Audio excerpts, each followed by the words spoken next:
साथियों नमस्कार, मैं हूं सूरज प्रताप और आप देख रहे हैं जिला न्यूज। बटेंगे तो कटेंगे, जुड़ेंगे तो जीतेंगे, ये दो नारे भाजपा और समाजवादी के नारे हैं। साथियों आपको बता दें कि उत्तर प्रदेश में 9 सीटों पर उपचुनाव है, जिसमें इन 9 सीटों पर बहुजन समाज पार्टी ने भी अपने प्रत्याशी मैदान में उतारे हैं।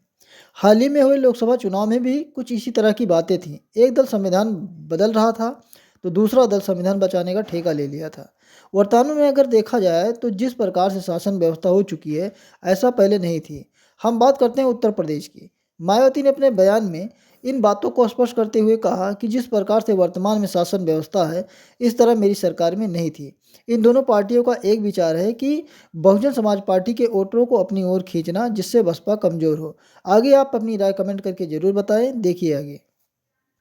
मीडिया बंधुओं, जब से यूपी में 9 विधानसभा की सीटों पर उपचुनाव घोषित हुए हैं और इस बार इन सभी विधानसभा की सीटों पर बीएसपी भी अकेले ये चुनाव लड़ रही है, तो तब से बीजेपी व सपा गठबंधन की नींद उड़ी हुई है।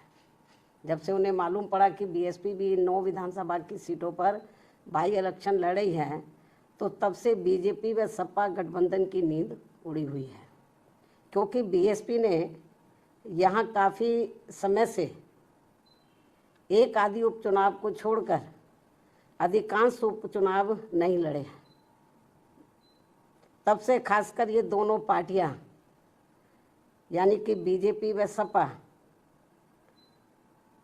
तथा इनका गठबंधन अभी तक इन चुनावों में जो भी बाई इलेक्शन हो रहे थे, तो अभी तक इन चुनावों में अंदर अंदर आपस में मिल बांट कर ये चुनाव लड़ते रहे। लेकिन इस बार हो रहे उपचुनाव में जब बीएसपी में मैदान में डटी हुई है, तो अब इन दोनों पार्टियों में इनके गठबंधन की काफ़ी परेशानियां बढ़ गई हैं, जिससे जनता का ध्यान बांटने के लिए अब बीजेपी बटेंगे तो कटेंगे और सपा एंड कंपनी के लोग क्या कह रहे हैं, जुड़ेंगे तो जीतेंगे, इन नारों को प्रचारित करने व इनकी पोस्टरबाजी आदि भी खूब करने में लगी है। जबकि इनकी हर मामले में रही दोगली सोच व नीतियों को ध्यान में रखकर वास्तव में होना ये चाहिए कि बीएसपी से जुड़ेंगे तो आगे बढ़ेंगे व सुरक्षित भी रहेंगे। हालांकि प्रदेश में विकास व कानून व्यवस्था के मामले में बीएसपी की रही सरकार की तुलना में बीजेपी की वर्तमान में चल रही सरकार से व इसके पूर्व में सपा के रहे शासनकाल से भी जनता को ये जरूर सोचना चाहिए कि इन तीनों में से केवल बीएसपी का ही शासनकाल काफ़ी बेहतरीन रहा है। ऐसे में इनको ये हवाई नारों, ऐसे में इनको प्रदेश की जनता को इनके ये हवाई नारों व पोस्टरबाजी आदि के चक्कर में बिल्कुल भी नहीं पड़ना चाहिए। इसलिए अपनी कमियों की वजह से ही अब बीजेपी के लोग ये नारा लगाकर उपचुनाव में वोट मांग रहे हैं कि बटेंगे तो कटेंगे, ये नारा लगाकर वोट मांग रहे हैं, तथा वहीं सपा के लोग भी ये नारा लगाकर वोट मांग रहे हैं कि जुड़ेंगे तो जीतेंगे। जबकि इनकी आड़ में ये दोनों पार्टियां यहाँ के लोगों को केवल गुमराह कर रही हैं। इन नारों की आड़ में तो ये दोनों पार्टियां और इनके गठबंधन यहाँ के लोगों को केवल गुमराह कर रहे हैं, जिनसे इन सीटों के वोटरों को, मतदाताओं को सावधान रहना बहुत ज़रूरी है। ये केवल अपनी कमियों पर से ध्यान बांटने के लिए इस किस्म के ये नारेबाजी कर रहे हैं, पोस्टरबाजी कर रहे हैं, तो यहाँ की जनता को गुमराह करने के लिए। तो जिनसे इन सीटों के मतदाताओं को सावधान रहना बहुत ज़रूरी है। इतना ही नहीं, बल्कि सपा की रही सरकार में तो यहाँ अधिकारी लोग नहीं, बल्कि सपा के गुंडे, बदमाश, माफिया आदि ही ज़्यादातर इनकी सरकार चलाते रहे। और अब ऐसा लगता है कि यहाँ हो रहे उपचुनाव में सपा अपने गुंडों, बदमाशों व माफियाओं को अंदर अंदर ये कह रहे हैं कि ये उपचुनाव जीतोगे तो आगे सरकार बनाओगे, तभी फिर बचे भी रहोगे। अपने गुंडे बदमाश माफियाओं को अंदर अंदर ये कह रहे हैं। इस किस्म की रिपोर्टें भी हमें सुनने के लिए मिल रही हैं। इस प्रकार से इन विरोधी पार्टियों की ऐसी सोच व धारणा से दूर रहकर अब बीएसपी ये चाहती है कि इनसे दूर रहेंगे तो बचे रहेंगे, इन दोनों पार्टियों से, इनके गठबंधन से दूर रहेंगे तो बचे रहेंगे। और अब समय आ गया है कि लोगों को खुद ही इन विरोधी पार्टियों के इस प्रकार के घिनौने, विषैले व संकीर्ण राजनीति के छलावों आदि से बचने के साथ ही इनके गुमराह करने वाले ऐसे नारों व पोस्टरबाजी आदि से भी जरूर बचना होगा और इसका जवाब इसी चुनाव में भी देना होगा। इसलिए यूपी में हो रहे विधानसभा चुनावों में आम लोगों के साथ ही खासकर यहाँ के वोटरों से ये विशेष अपील है कि वे इन विरोधी पार्टियों के ऐसे किसी भी छलावे, बहकावे व भड़कावे आदि में ना पड़कर अपना व अपने परिवार के हित में तथा प्रदेश के भी हित में ऐसी सभी पार्टियों से दूर रहते हुए अपने वोट केवल बीएसपी उम्मीदवारों को ही दें, क्योंकि इसी में ही सबका हित निहित व सुरक्षित भी है।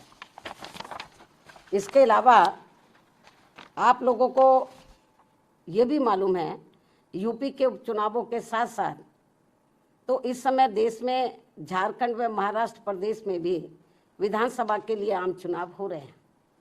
यहाँ भी हमारी पार्टी अकेले ही अपने बलबूते पर ये चुनाव लड़ेगी।